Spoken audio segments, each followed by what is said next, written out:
Bonjour à tout le monde, j'espère que vous allez bien. Bienvenue dans une nouvelle vidéo. Je sais, c'est la première fois que vous me voyez. Donc les gars, comme vous savez, j'ai fait un post sur YouTube et j'ai écrit que en fait je vais changer le nom de la chaîne. En fait, je vais changer le contenu, mais genre pas complètement je vais rester sur les histoires d'horreur.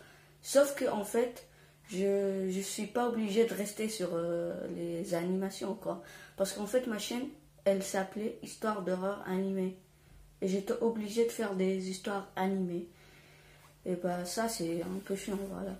Désolé les gars si j'arrive pas à parler parce que voilà, je stresse, c'est la première fois que je suis devant la caméra. Donc les gars, je vous ai préparé deux histoires d'horreur et j'espère que vous allez les kiffer. Et avant que je commence les histoires, n'oubliez pas de mettre un like et de vous abonner si vous n'êtes pas abonné. Et c'est parti, on commence avec notre première histoire.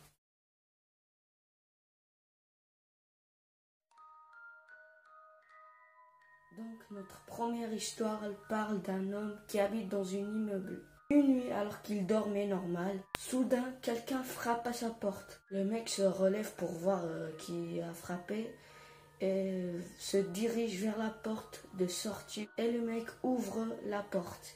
Et soudain, il y avait une femme devant la porte. La femme lui demande si elle peut passer la nuit chez lui, car son mari l'a frappée. Elle lui rassure en lui disant que sa famille viendront la chercher demain matin. Du coup, l'homme a accepté. Elle l'a proposé de dormir sur le sofa.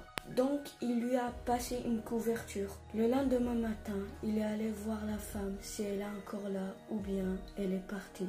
Et quand il est parti, la femme n'était plus là. Le mec n'a pas flippé car il a cru que sa famille sont venus la chercher.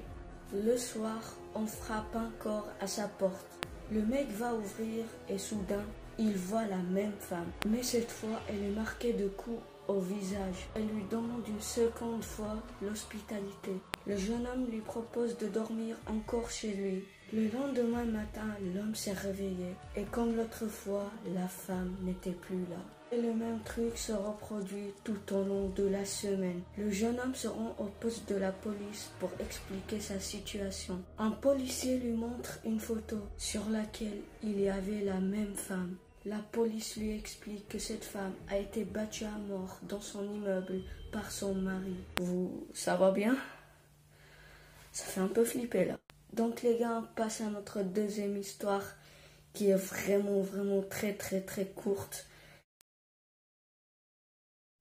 Notre histoire parle d'une vieille femme qui habite toute seule. Cette vieille femme a décidé de faire un casse-tête dans son salon. Donc la femme décide de jouer à ce jeu pour passer la soirée. Et dehors, c'est le noirceur total. Au fur et à mesure qu'elle assemble les pièces, une impression étrange la saisit. Elle reconnaît peu à peu dans son puzzle le décor de son salon, puis sa télévision, puis elle-même. Les dernières pièces qu'elle assemble sont la fenêtre derrière elle. La toute dernière pièce du coin de la fenêtre montre un visage terrifiant d'un homme la regardant.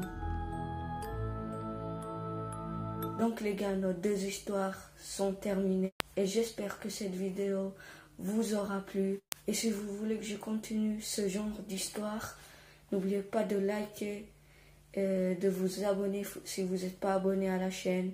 Et je vous dis au revoir.